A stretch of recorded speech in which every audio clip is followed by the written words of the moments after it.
All right. How many of you have heard of Marie Kondo's book, The Life-Changing Magic of Tidying Up? But I need to read it. Okay. This is an awesome book. Highly recommend it. She is a professional organizer out of Japan, and her philosophy is that everything that you own, everything that you're surrounded by, should spark joy. She has a different system for organizing your home and decluttering and going minimal. And the criteria for anything that you own should be, does it spark joy? So I was tremendously inspired by the book, and I began to think about it in terms of other areas of life, including business. You see, her philosophy is not that 80-20 thing. Her whole thing is, it should be 100%. Everything should spark joy.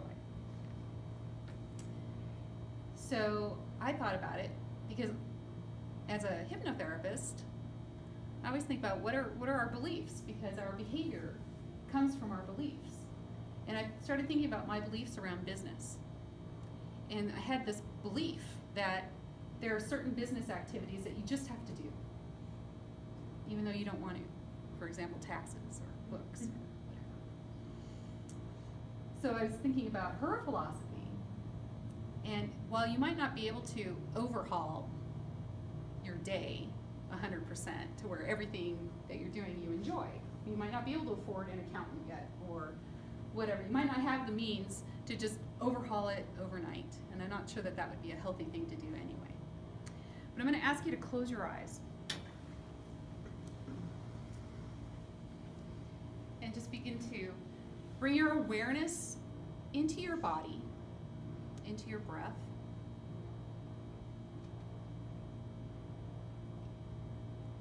And just allow yourself to become aware of the breath as it moves into your body and as it leaves.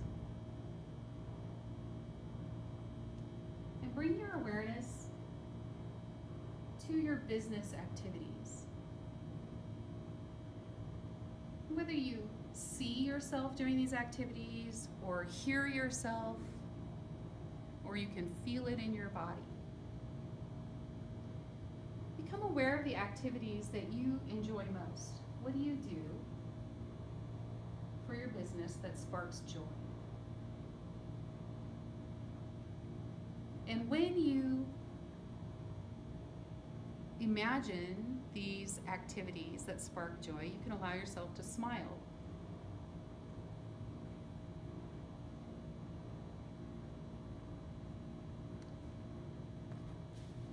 Now bring your awareness to the activities that do not spark joy. And imagine placing these activities on a golden tray.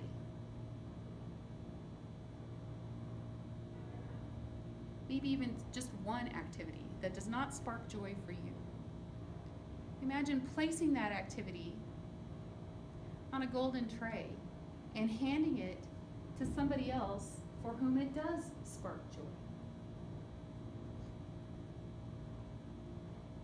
I do not enjoy bookkeeping.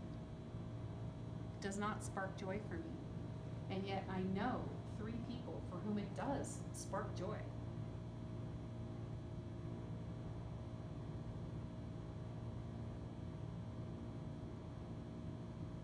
And now return your attention to an activity that does spark joy. And hold that joy for a moment in your heart. And when you are ready, you can return to this room and open your eyes.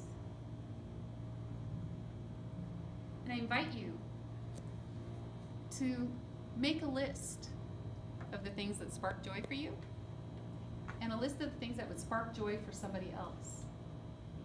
And as you're doing your goal planning,